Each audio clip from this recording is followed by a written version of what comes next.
ஃபுல்லா cosmic energy அந்த இலைகள் வழியா எடுத்துக்கிட்டு ஃபுல்லா ரொம்புனதுக்கு அப்புறமா அது மறுபடியும் இந்த உலகத்துக்கு கொடுக்கணும் அப்படின்னு நினைக்கும் போது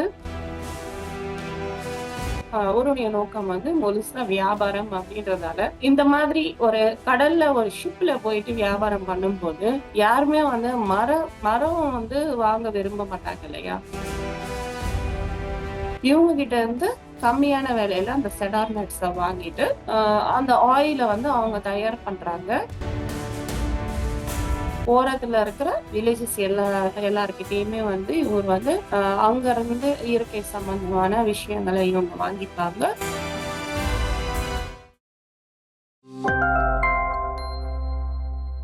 ஆன்மீக நண்பர்களுக்கு வணக்கம். முதல் கண்ணாக நாம பிரம்மரிஷி பிதாமகா பத்ரிஜி அவர்கள் வணங்கி நம்ம ப்ரோக்ராம்குள்ள போகலாம். நாம வந்துட்டு அனஸ்தேசியா சப்ஜெக்ட பாத்துட்டு இருக்கோம். அனஸ்தேசியா சப்ஜெக்ட் வந்து ரொம்ப இன்ட்ரெஸ்டிங்கான சப்ஜெக்ட். ஆக்சுவலா சொல்ல போனா அனஸ்தாசியா தான் வந்துட்டு ஆல்மோஸ்ட் இந்த ஒரு நியூ ஏஜ் ஸ்பிரிச்சுவாலிட்டிய வந்து ஓபன் அப் பண்ணதே வந்து அனஸ்தாசியா தான். அவங்க புக்ஸ் மூலமா தான் நிறைய பேருக்கு வந்து நிறைய விஷயங்கள் வந்து தெரிய வந்தது. அவங்களுடைய வாழ்க்கையில வந்து நிறைய மாற்றங்களும் செஞ்சுக்கிட்டதும் அனஸ்தாசியா தான் வந்து ஒரு விதை அப்படின்னு நம்ம சொல்லிக்கலாம். நம்ம ஃபர்ஸ்ட் பார்ட்ல பார்த்தோம். அனஸ்தாசியா வந்துட்டு ஒரு காட்டு பகுதியில இருக்காங்க. டைகா அப்படின்ற ஒரு ரஷ்யால இருக்கிற ஓப் ரிவருக்கு ஒட்டி உள்ள ஒரு காட்டு பகுதியில அங்கிருந்து ஒரு 28 கிலோமீட்டர் உள்ள போனா அவங்களுடைய இருப்பிடம் இருக்கு. சோ அதுதான் வந்து அவங்களுக்கு வந்து ஒரு வீடும் எதுவுமே கிடையாது. இந்த ரைட்டர் லாடிமர் மீக்ரே அவர்கள் வந்துட்டு அவங்கள போய் மீட் பண்றாங்க. அதாவது இவர் வந்துட்டு ஒரு வியாபாரி. ஒரு வியாபார கப்பல்ல போயிட்டு இருக்கும்போது எதர்ச்சியா அந்த இடத்துல வந்து அனஸ்தாசியாவுடைய தாத்தாவும் கொள்ளு தாத்தாவும், அதாவது அவங்களுக்கு என்னன்னா 119 வயசு இருக்காமா. பட் அப்ப கூட ரொம்ப யங்கா ஒரு ஒரு 75 வயசு இருக்கிற மாதிரி இருக்காங்க அவங்க. பட் அவங்களுக்கு வந்து அவ்வளவு வயசு இருக்கு. சோ அவங்கள வந்து இவர் பாக்குறாரு. சோ பாத்துட்டு அவங்க என்ன சொல்றாங்க, ஒரு ரிங்கிங் செடார் மரம் இருக்கு. அத வந்து நம்ம வெட்டி துண்டு துண்டா எல்லாருக்கும் குடுக்கணும். அப்படி இல்லைன்னா அது தன்னைத்தானே அழிச்சுக்கும். அதாவது ஒரு ரிங்கிங் செடார்ஸ் வந்துட்டு ஒரு 300 400 இயர்ஸ்க்கு மேல ஃபுல்லா காஸ்மிக் எனர்ஜி அந்த இலைகள் வழியா எடுத்துக்கிட்டு ஃபுல்லா ரொம்புனதுக்கு அப்புறமா அது மறுபடியும் இந்த உலகத்துக்கு கொடுக்கணும் அப்படின்னு நினைக்கும் போது எய்தர் அந்த மரத்தை வந்து நம்ம கட் பண்ணி இந்த உலகத்துல இருக்கிற நிறைய மக்களுக்கு அந்த துண்டை வந்து போய் சேர்க்கலாம். அப்படி இல்லைன்னா அது தன்னைத்தானே தரிச்சுக்கும் அப்படின்ற மாதிரி சொல்லியிருக்காங்க. சோ இத வந்து இவருக்கு எக்ஸ்பிளைன் பண்றாங்க. பிளஸ் இவர் போகும்போது ஒரு ரிங்கிங் செடார் பெண்டன்ட் ஒண்ணு இவர் கழுத்துல போட்டு விட்டுறாங்க. சோ இதெல்லாம் பண்றாங்க. பட் லாடிமர் மீக்ரேக்கு அவ்வளவா வந்து இன்ட்ரெஸ்ட் வரல. பட் இவங்க ரொம்ப ட்ரை பண்ணாங்க. இந்த மாதிரி ரிங்கிங் செடார்ஸ் வந்து ரொம்ப உன்னதமானது அப்படின்னு, எல்லா நோயுமே போக்கக்கூடியது அப்படின்னு சொல்லியிருக்காங்க. பட் அது வந்து அவர் எதுவுமே காதுல வாங்கல. ஏன்னா அவரு வந்து அவருடைய நோக்கம் வந்து முழுசா வியாபாரம் அப்படின்றதால இந்த மாதிரி ஒரு கடல்ல ஒரு ஷிப்ல போயிட்டு வியாபாரம் பண்ணும்போது யாருமே வந்து மரம் வந்து வாங்க விரும்ப மாட்டாங்க இல்லையா. அதுவும் ஃப்ரீயா வேற கொடுக்குங்க அப்படின்னு சொல்றாங்க. சோ அதனாலயே அவருக்கு இன்ட்ரெஸ்ட் இல்லாம போயிடுறாரு. பட் ஆனா அவருக்கு வந்து நிறைய மெடிக்கல் இஷ்யூஸ் வருது. அதுக்கப்புறமா வந்துட்டு அவரு நிறைய வந்து இந்த ரிங்கிங் செட்டர்ஸ் வந்து எதுக்கும் அவருடைய மைண்ட்ல வந்து மறுபடியும் மறுபடியும் சுத்திட்டே இருக்கு. சோ அத பத்தி நிறைய அனாலிசிஸ் பண்றாரு அவரு. நிறைய படிக்கிறாரு. இதுக்கு முன்னாடியும் வந்து இவர் இந்த செடார் நட் ஆயில் வந்து ரொம்ப, அதாவது சும்மா ஒரு சின்ன பாட்டில் வந்து ஒரு லிட்டர் பாட்டில் வந்து ₹1,00,000 அந்த மாதிரி வித்ததும் அவர் பார்த்திருக்காரு. அரேபிக் பீப்புள் வந்துட்டு இந்த ஒரு செடார் ஆயில் வந்து கொஞ்சமா அவங்களுடைய காஸ்மெட்டிக் பர்பஸ்க்காக இந்த ஆயின்மெண்ட்ஸ் அதுல போட்டு விக்கிறாங்க. இவங்க கிட்ட இருந்து கம்மியான விலையில அந்த செடார் நட்ஸை வாங்கிட்டு அந்த ஆயில வந்து அவங்க தயார் பண்றாங்க. அது தயார் பண்ணி ரொம்ப அதிகமான ரேட்டுக்கு, அதாவது இவங்க கிட்ட ₹1 வாங்கி அவங்க ₹1,00,000 விக்கிறாங்க. அந்த மாதிரி அவ்வளோ வித்தியாசத்துல அவங்க வந்து ஆயில் தயார் பண்ணி விக்கிறாங்க. பட் ரஷ்யால தான் வந்து அந்த செடார் நட்ஸ் எல்லாம் நிறைய இருக்கு. இவரு வந்து அந்த ஒரு ஷிப் எடுத்துட்டு போகும்போது ஆக்சுவலா வந்து இவரு வந்து ரஷ்யாவுடைய எக்கனாமிய வந்து பாதுகாக்கணும். ரஷ்யா வந்து ரொம்ப டவுனா இருந்த டைம், அதாவது 92 அந்த டைம்ல தான் இவர் வந்து அந்த வியாபாரம்லாம் பண்ணியிருக்காரு. இந்த ரஷ்யா வந்துட்டு ரொம்ப எக்கனாமிக்கலி ரொம்ப டவுன் ஆன டைம்ல தான் வந்துட்டு இவரு எப்படியாவது இந்த வியாபாரம் பண்ணணும். நெறைய பேருக்கு வந்து அந்த பணப்புழக்கம் வரும் அப்படின்ற மாரி தான் வந்து இவரு வந்து அந்த ஷிப் எடுத்து நெறைய பிசினஸ் அதாவது அந்த அ அம் அந்த ரிவர் ஓரத்துல இருக்கிற வில்லேஜஸ் எல்லார்கிட்டயுமே வந்து இவர் வந்து அ அங்க இருந்து இயற்கை சம்பந்தமான விஷயங்கள இவங்க வாங்கிப்பாங்க. இவங்க வந்து டிவி, டிரான்சிஸ்டர் அந்த மாரி எலக்ட்ரிக் அந்த மாரி பெயிண்ட் எது எது வந்தாலும் இவங்க வந்து விப்பாங்க அவங்களுக்கு.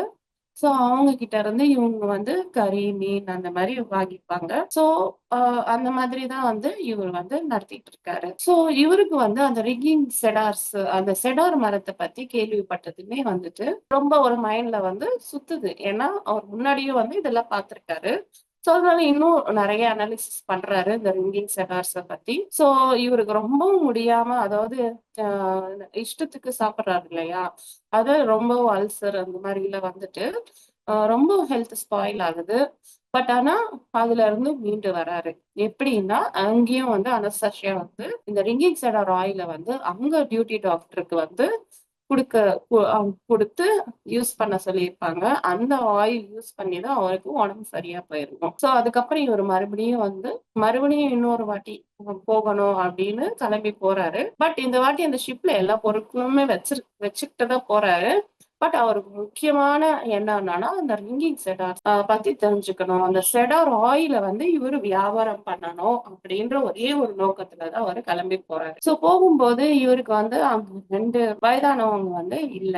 பட் ஆனா யங் வுமன் ரொம்பவும் ஒரு 26 அந்த மாரி அந்த ஏஜ்ல இருக்கிற ஒரு யங் வுமன் வந்துட்டு அ இவருக்கு வந்து ஷேக் ஹேண்ட் குடுக்குறாங்க. "வா வ்ளாடிமிர்" அப்படின்னு.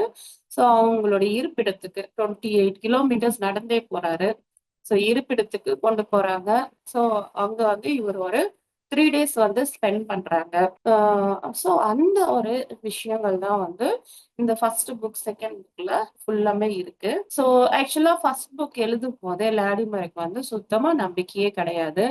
நீங்க வந்து ஃபர்ஸ்ட் புக் படிக்கும்போதே உங்களுக்கு தெரியலாம்.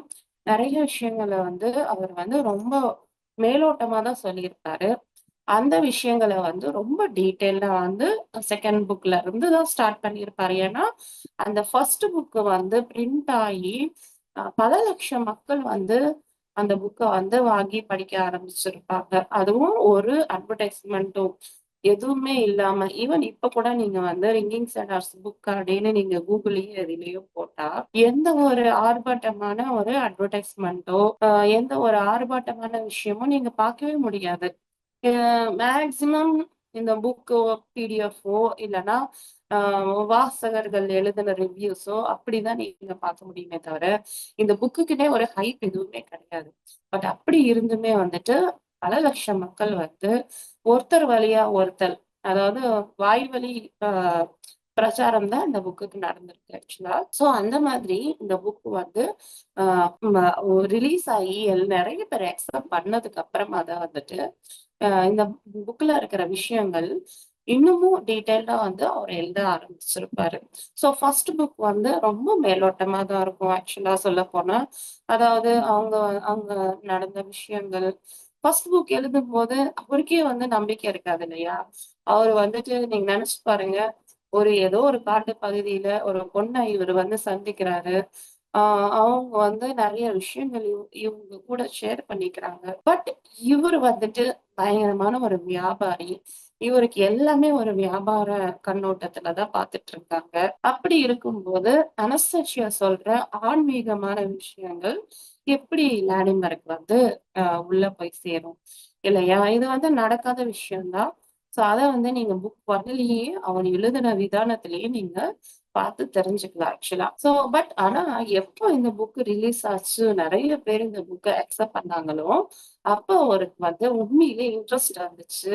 அனஸ்தேசியா மேல கௌரவமும் பெருகிடுச்சு. ஏன்னா, ஃபர்ஸ்ட் எழுதும்போது நீங்க பார்த்தீங்கன்னா, நெறைய வேர்ட்ஸ் வந்து அனஸ்தேசியா என்ன குறிப்பிட்டிருப்பாருன்னா, இவ வந்து ஒரு காட்டு அம் பகுதியில இருக்கிற ஒரு மிருகமா, காட்டு மிருகமா, இல்லன்னா ஒரு என்ன சொல்றது? ஒரு தனிச்சு வாழ்ற துறவியா? ஆ எல்லா மனிதர்களே வேண்டான்னு தனிச்சு வாழ்றவங்களா? அந்த மாதிரி தான் அவரு வந்து சொல்லியிருப்பாரு. பட் செகண்ட் புக்ல அந்த மாரி வேர்ட்ஸ் வந்து ரொம்ப கம்மியா தான் யூஸ் பண்ணியிருப்பாங்க ஆக்சுவலா. ஸோ ஃபர்ஸ்ட் பகுதியில வந்து அவரு வந்து 3 நாள் எப்படி இருந்தாங்க? ஸோ இவங்க வந்து ஃபர்ஸ்ட் நாளே வந்து அவருக்கு ரொம்ப ஆச்சரியமா இருக்கும். ஏன்னா அந்த இடத்துல வந்துட்டு அ அவங்க வந்து த தீ வந்து தீ வந்து மூட்டவே மாட்டாங்க. நீங்க ரஷ்யால வந்து ரொம்ப குளிர் பகுதி. -25 வரைக்கும் போகக்கூடிய பிணங்கள் உள்ள பகுதி. அங்க வந்து அவங்க வந்து ஃபயர யூஸ் பண்ண மாட்டாங்க. ஃபயர் ஏன் யூஸ் பண்ண மாட்டீங்க அப்படின்னு கேட்டா, அது வந்து இந்த ஒரு இந்த பகுதி, இந்த காட்டு பகுதியோட புனித தன்மைய கெடுக்கும். அதனால நான் ஃபயர் யூஸ் பண்ண மாட்டேன் அப்படின்னு சொல்லுவாங்க. அப்புறம் அவங்க வந்து வாட்டரும் ஒரு நல்ல ஒரு ஸ்ட்ரீம் லைன் அப்படி ஒரு சின்னதா ஒரு ஓட்டம் இருக்கும். அதுலருந்து குடிக்க சொல்லுவாங்க. அது வந்து உன்னுடைய அ மினரல் வாட்டர விட ரொம்ப பியூரிட்டியானது. இது தாய்ப்பால விட பியூரிட்டியானது அப்படின்ற மாரியும் சொல்லுவாங்க. ஸோ அந்த வாட்டரும் சரி, அவங்க வந்து அந்த ஃபயரும் எரிக்க விட மாட்டாங்க. ஸோ இவருக்கு ரொம்ப குளிரா இருக்கும். இவருடைய குளிருக்கு வந்து அவங்க என்ன ஒரு கரடிய தான் படுக்க வச்சிருப்பாங்க ஃபர்ஸ்ட் நாள். ஸோ அந்த மாதிரி நெறைய விஷயங்கள நம்ம ஃபர்ஸ்ட் பகுதியில பார்த்திருப்போம். ஸோ 2வது புக்ல வந்துட்டு அ என்ன சொல்லியிருப்பாங்கன்னா, அனஸ்தேசியா வந்து இந்த புக்கு வரத்துக்கு எதெல்லாம் வந்து தூண்டுடுச்சு அப்படின்ற மாரி விஷயங்கள வந்து சொல்லியிருப்பாங்க. ஏன்னா, அனஸ்தேசியாவுக்கு வந்துட்டு இந்த புக் எழுதணும் அப்படின்றது மைண்ட்ல இல்லவே இல்ல ஆக்சுவலா. விளாடிமிர் நீக்ரேவ மீட் பண்ணணும் அப்படின்றதா இருந்துச்சு. ஏன்னா, அவங்க அந்த புக்லயே சொல்லியிருப்பாங்க. ஃபர்ஸ்ட்டு அ ஒரு ஒரு வாட்டி அந்த ஷிப்ல வரும்போது, அனஸ்தேசியா வந்து அந்த ஷிப் எப்படி இருக்கும்? மக்கள்லாம் எப்படி ஒரு பார்ட்டினா எப்படி இருக்கும்? அந்த கலாச்சாரம் எப்படி இருக்கும்? எப்படி அந்த யங் பீப்பிள் வந்து அந்த லவ்வ எப்படி வந்து ஃபீல் பண்றாங்க? அது வந்து இவங்களுக்கு தெரிஞ்சுக்கணும் அப்படின்னு ரொம்ப ஆர்வமா இருக்கும். அந்த ஹியூமன் எமோஷன்ஸ வந்து இவங்க ஃபீல் பண்ணணும்னு நெனச்சிருப்பாங்க. பட் ஆனா, ஆ இவங்க வந்த விதமும், அதாவது இவங்க பண்ண ட்ரெஸ் அப் ஆன விதமும், ஸோ இவரு வந்துட்டு அந்த ஷிப்புக்குள்ள கொண்டு போறாரு அனஸ்தேசியாவ. ஆனா எல்லாமே காட்டுறாரு. ஆ உட்கார வைக்கிறாரு. குடிக்கிறதுக்கு ஆ ட்ரிங்க்ஸும் குடுக்குறாங்க. பட் ஆனா, அவங்கள வந்துட்டு டான்ஸ் ஃப்ளோருக்குலாம் கூட்டிட்டு போயிட்டு, நல்ல ஒரு ஜாலியா சிரிக்கிற மாதிரி, நல்லா சந்தோஷமா இருக்கிற மாரி வந்து அவரு வந்து ட்ரீட் பண்ணல. ஸோ, அனஸ்தேசியாக்கு வந்து ஏதோ அ அ தன்ன தானே ஏதோ ஒண்ணு இழந்துட்ட மாதிரி ஃபீல் பண்றாங்க. ஸோ, அவங்கள வந்து கொஞ்ச நேரம் கழிச்சு மழை வருது. ஸோ, அனஸ்தேசியா வந்துட்டு டோர் வரைக்கும் விட்டுட்டு இவரு உள்ள வராரு. பட் ஆனா, அந்த டைம்ல வந்து 3 பொண்ணுங்க, 3 பசங்க வராங்க ஆக்சுவலா உள்ள. அவங்க கூட அந்த பொண்ணுங்க கூட இவரு வந்து ரொம்ப ஜாலியா இருக்காரு. அதுல ஒரு பொண்ணுக்கு வந்து இன்னமும் ரொம்ப அ என்ன சொல்றது? ரொம்ப காசிப் பேசுற மாதிரி, ரொம்ப ஒரு ம். நல்லா ஜாலியா சந்தோஷமா இருக்காரு அந்த பொண்ணு கூட. பட் ஆனா அனஸ்தேசியா வந்து தூரத்துல இருந்து பாக்குறாரு. ஏன் என்ன பார்த்தா வந்து ஆ ஆ விளாடிமிருக்கு அந்த மாரி எதுவுமே ஒரு நல்ல ஜாலியா பேசணும்னு எதுவுமே தோணல. அவரு வந்து என்ன வந்து கொஞ்ச நேரம் கழிச்சு விட்டு வெளிய விட்டு வந்தாரு. ஆக்சுவலா அனஸ்தேசியா வந்து ரொம்ப கஷ்டப்பட்டு அந்த டிக்கெட்ட வந்து சம்பாதிச்சிருப்பாங்க. ஏன்னா அனஸ்தேசியாக்கு எந்த ஒரு இன்கம் எதுவும் இருக்காது இல்லையா? அவங்க காட்டு பகுதியில. அவங்க ரொம்ப காலம் சேர்த்து வச்ச அந்த ஒரு காளான வந்து காய வச்சிருப்பாங்க. அந்த காளான வந்து வித்து தான் வந்து அவங்க காசு வந்து வாங்கியிருப்பாங்க. ஸோ அந்த அந்த காசுல மட்டுமா போட்டுட்டு தான் அவங்க வந்துட்டு அந்த டிக்கெட் வாங்கியிருப்பாங்க. ஸோ அதுவும் வந்து அ பாதி தான் யூஸ் பண்ணியிருப்பாங்க இல்லையா? ஸோ அதனால அவங்களுக்கு இன்னமும் ரொம்ப வருத்தமாயிடும். பட் அதுவும் என்ன சொல்றது?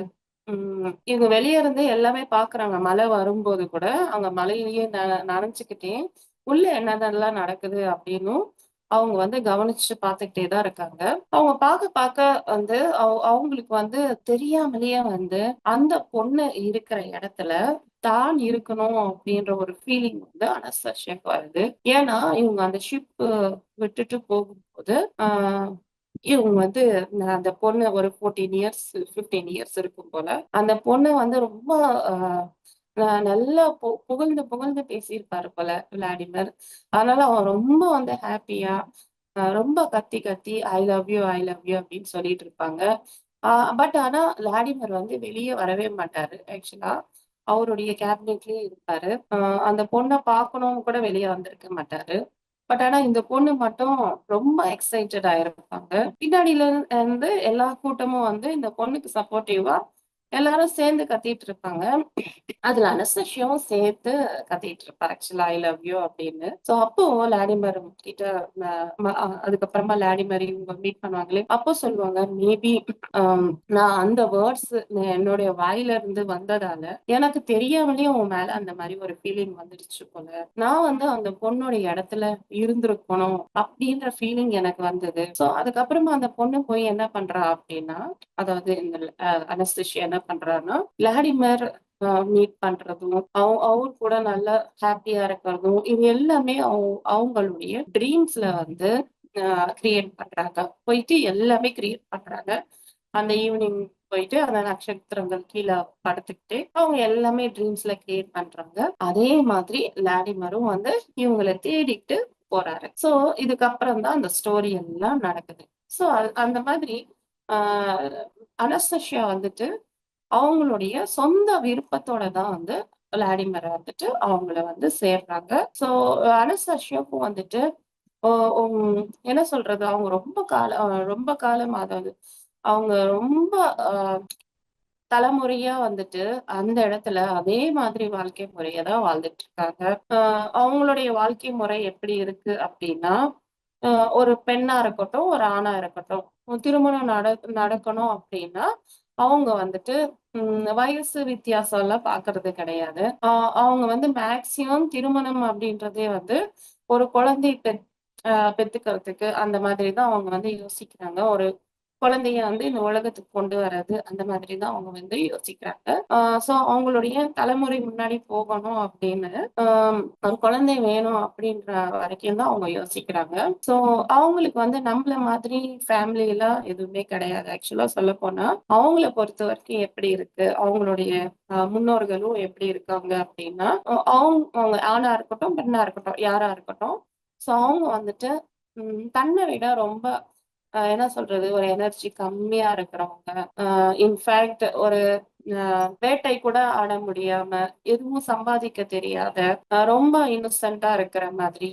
அதுக்கப்புறம் அ ரொம்ப மன ஒ ஒ உடைஞ்சு போன, அ அதாவது மேபி ஒரு லவ் ஃபெயிலியர் அந்த மாரி இருக்கிறவங்கள அந்த மாரி கம்மியா அதாவது வாழ்க்கையே வந்து ரொம்ப வெறுத்துட்டவங்க இருப்பாங்க இல்லையா?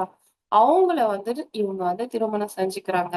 ஏன்னா, இவங்க வந்து இவங்க கிட்ட இருக்கிற எனர்ஜி, இவங்க கிட்ட இருக்கிற அன்பு, இத வச்சு இன்னொரு உடைஞ்சு போன ஆன்மாக்கு ஒரு நல்ல வாழ்க்கை குடுக்கணும் அப்படின்ற மாரி இவங்க வந்து திங்க் பண்றாங்க. ஜெனரலா நம்ம என்ன பண்ணுவோம்? பிசிக்கல் வேர்ல்ட்ல நம்மள விட ரொம்ப பணக்காரங்களா இருக்கணும். ஒரு ஆணா இருக்கட்டுமே, பெண்ணா இருக்கட்டுமே.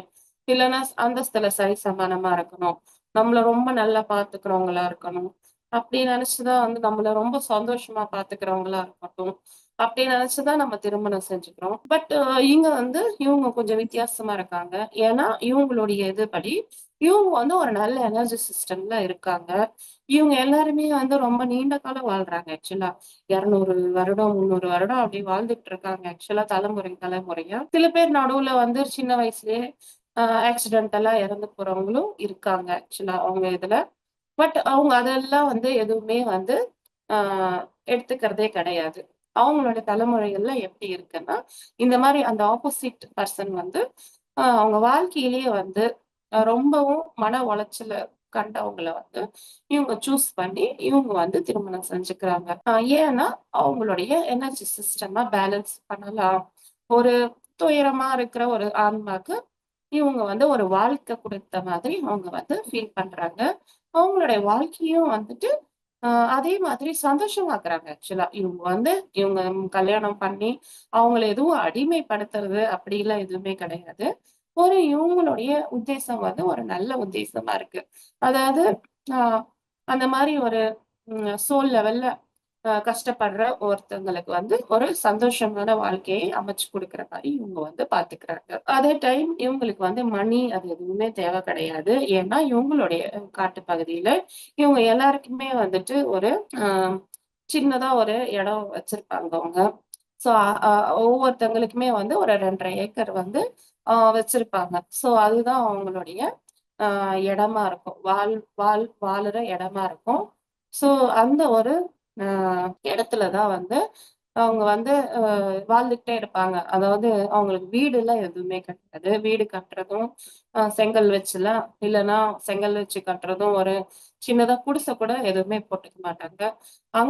அந்த சின்னதா ஒரு புல் தரைய வந்து செட் பண்ணிப்பாங்க. அவங்க இருப்பிடம் மாதிரி ஒரு சின்னதா. அவங்க சுத்தியும் இவங்க மரங்கள் வந்துட்டு, இவங்களுடைய எண்ணத்துக்கு ஏத்த மாதிரி இவங்க என்னென்ன வேணுமோ அதெல்லாம் வந்து அவங்க வந்து அ அந்த காட்டு பகுதியில வந்து இவங்க அந்த மரங்கள வந்து பாதுகாத்துக்கிட்டே இருக்காங்க. ஸோ அதனால இவங்களுக்கு வந்து எந்த விதமான பண அவசியமும் கிடையாது. இவங்க எந்த விதமான ஆர்ப்பாட்டத்துக்கும் போறது கிடையாது. இவங்க இவங்க வந்து அதிகமா உடை வந்து ரொம்ப அதிகமா யூஸ் பண்றதும் கிடையாது ஆக்சுவலா. வெளிய மக்களுக்கு போய் மீட் பண்ணும்போது மட்டும் இவங்க வந்து உடைகள அணிஞ்சுட்டு போறாங்க. மத்தபடி இவங்க வந்து நேச்சுரலாவே இருந்துக்கிறாங்க. ஸோ அங்க இருக்கிற விலங்குகள் வந்து இவங்களுக்கு ஃபுல்லா வந்து சப்போர்ட்டிவா இருக்கு. அனஸ்தாசியாவுக்கும் வந்துட்டு அந்த கரடியும் சரி, நரியும் சரி, ஒரு கழுகும் சரி, இது எல்லாமே ஃப்ரெண்ட்ஸ். இவங்களுக்கு பசி அப்படின்னு வந்தா இவங்க ஒரு விசில் அடிச்சு சொடக்கு போட்டதுமே வந்துட்டு, ஒரு அணில் வந்து அழகா அந்த மேல இருக்கிற அந்த ரிங்கிங் செடார் நட்ஸ கொண்டு வந்துட்டு, டக்குன்னு உரிச்சு, அ அ அனஸ்தேசியா அ அ வாயில வந்து ஊட்டி குடுக்குறாங்க. ஸோ அனஸ்தேசியாவும் வந்துட்டு அதையே சாப்பிடுறாங்க. அவங்க வந்து சாப்பாடு அப்படின்னு செப்பரேட்டா வந்து எதுவுமே வந்து சமைச்சுக்கிறதே கிடையாது. நெருப்பே கிடையாதுன்னா, அப்புறம் சமையலே கிடையாது. ஸோ பாதி வேலை வந்து அந்த அம்மாக்கு இல்லவே இல்ல. ஸோ அவங்க மேக்ஸிமம் என்ன பண்றாங்க அப்படின்னா, தியானம் பண்றாங்க. அதாவது விளாடிமிர் வந்து இந்த கேள்விய கேட்கிறாரு. நீ வந்து அப்படி என்னதான் பண்றீங்க? ஒரு சமையலும் கிடையாது. ஒரு வீடும் கிடையாது. எதுவுமே கிடையாது. உங்களுக்கு வேலையே கிடையாது. அப்ப நீ என்னதாம்மா பண்ற இந்த காட்டு பகுதியில? நீயும் உன்னுடைய முன்னோர்களும் எப்படிதான் இருக்கீங்க அப்படின்னா, சோ இவங்களுடைய உத்தேசத்தின்படி, சோ நம்ம முதல்லயே பார்த்தோம். இவங்க வந்து திருமணம் அப்படின்றது இவங்கள விட அதிகப்படியான மக்கள விட, இவங்கள விட கம்மியான எனர்ஜில இருக்கிறவங்கள தான் திருமணம் செஞ்சுக்கிறாங்க. அதுக்கப்புறம் என்ன பண்றாங்கன்னா, இப்போ ஒரு ஆணா ஆண், பெண் அப்படின்னா, இவங்கள்ல ஆண் வந்து இவங்களுடைய தலைமுறைய சார்ந்தவங்களா இருந்திருந்தாங்க அப்படின்னா, அந்த பொண்ணு கன்சீவ் ஆனதுமே வந்துட்டு, இவருக்கு வந்துட்டு ஒரு என்ன சொல்றது? ஒரு குறிக்கோள் இருக்குமாம். அதாவது அவங்களுடைய பையனோ, பொண்ணோ இவங்கள மீட் பண்ணும்போது, இவரு வந்து அந்த பையனோ, பொண்ணுக்கோ இந்த உலகத்துல நான் வந்து இவ்ளோ நன்மைய செஞ்சிருக்கேன் அப்படின்ற அ ஒரு நல்ல மனுஷனா வந்து அவங்களுக்கு மீட் பண்ணணுமா. சோ அதனால அவங்க வந்து பிரெக்னன்ட்டா இருக்கும்போது, இவங்க ஆண் அப்படின்றவங்க நெறைய பேர் அவங்க தலைமுறையில நெறைய பேர் அந்த மாரி பண்ணியிருக்காங்க. இவங்க வெளிய போயிட்டு, மக்களுக்கெல்லாம் வந்து இவங்க காட்டுல இருந்து தெரிஞ்சுக்கிட்ட ஞானத்த வந்துட்டு, அவங்க வந்து எல்லாருக்குமே சொல்றாங்க. அ சொல்லிட்டு அதுக்கப்புறம் அ அங்க நெறைய மாற்றங்கள கொண்டு வராங்க. அது அது எல்லாம் பண்ணிட்டு, இவரு வந்து இந்த உலகத்துல உண்மையிலேயே வந்து ஒரு பாசிட்டிவான வைப்ரேஷன கொண்டு வந்துட்டேன் அப்படின்னு சொல்லும்போது தான், அவங்களோட குழந்தையே வந்து இவங்க வந்து மீட் பண்ற மாரி அவங்க வச்சிருக்காங்க ரூல்ஸ். ஸோ அதனால ஏன்னா இவங்களுக்கு வந்து கம்பல்சரியா ஒரு ஹஸ்பண்ட், ஒரு ஒய்ஃப் இருந்து தான் குழந்தைய பார்த்துக்கணும் அப்படின்னா எதுவுமே ரூல்ஸே இல்ல. அவங்க வந்துட்டு பொறந்த குழந்தைய கூட அ அ அந்த கரடிக்கும், நரிக்கும் குடுத்துடுறாங்க. அதுதான் வந்து ஒரு நானி மாதிரி அந்த குழந்தைய பார்த்துக்குது. ஸோ அதனால இவங்களுக்கு வந்து அந்த குழந்தைய பார்த்துக்கணும்னு அவசியம் கிடையாது. பட் ஆனா அந்த அம்மா அப்படின்றவங்க வந்து குழந்தைய வந்து கரெக்ட்டா வந்து அவங்க வளர்த்துக்கிறாங்க. அப்பா அப்படின்றவங்க தான் வந்து இந்த மாதிரி இந்த உலகத்துல வந்து ஆ பாசிட்டிவ் வைப்ரேஷன வந்து பரப்பணும் அப்படின்னு வெளி உலகத்துக்கு போயிட்டு பரப்பிட்டு வராரு. இந்த மாரி தான் அவங்க பண்றாங்க. ஸோ அதனால இவங்களுடைய வாழ்க்கை முறை வந்து ரொம்ப வித்தியாசமா இருக்கு. ரொம்பவும் என்ன சொல்றது? இந்த பூமியோடைய உண்மையான ஒரு பாதுகாவலர்கள் அப்படின்றவங்க இருந்தா, அவங்க இவங்க தானோ அப்படின்ற மாரி நம்மளுக்கு தெரியுது. ஏன்னா, அனஸ்தேசியா வந்து அப்புறம் அப்புறம் நெறைய புக்ஸ் வந்து ஆ ஆக்சுவலா இந்த புக் இல்ல. ஒரு 2, 3 புக் அப்புறமா வந்துட்டு சொல்லுவாங்க. அவங்க முன்னோர்கள பத்தி சொல்லுவாங்க. சோ இவங்களுடைய முன்னோர்கள்ல பல பேர் வந்துட்டு, ஈவன் இப்போ நம்ம இருக்கிற அந்த மாடர்ன் சிவிலைசேஷனுக்கே வந்து, அவங்க தான் வந்து ஒரு அ அடிப்படை எல்லாமே கிரியேட் பண்ண மாதிரி நம்மளுக்கு தெரிய வருது. அனஸ்தேசியா ஃபேமிலி வந்துட்டு இந்த உலகத்துக்கு உண்மையிலேயே வந்து நெறைய வந்து செஞ்சிருக்கு ஆக்சுவலா. இப்போ அனஸ்தேசியா கூட வந்துட்டு நம்மளுக்கு வந்து அ இந்த நெகட்டிவிட்டி போகணும் அப்படின்றதுக்கு நெறைய விஷயங்கள நம்மளுக்கு சொல்லிட்டே இருக்காங்க. ஸோ அவங்க அ எப்படி இந்த புக் எழுதுனாங்க அப்படின்றது இந்த 2வது பகுதி. ஸோ அனஸ்தேசியா லாடிமர் வந்து கேட்கிறாரு இல்லையா? அப்ப நீங்க என்னதான் பண்றீங்க? ஒரு ஃபேமிலியும் பார்க்கறது கிடையாது. ஒரு குழந்தையும் வளர்க்கறது கிடையாது. எல்லாமே அந்த அனிமல்ஸ் தான் பண்ணுது.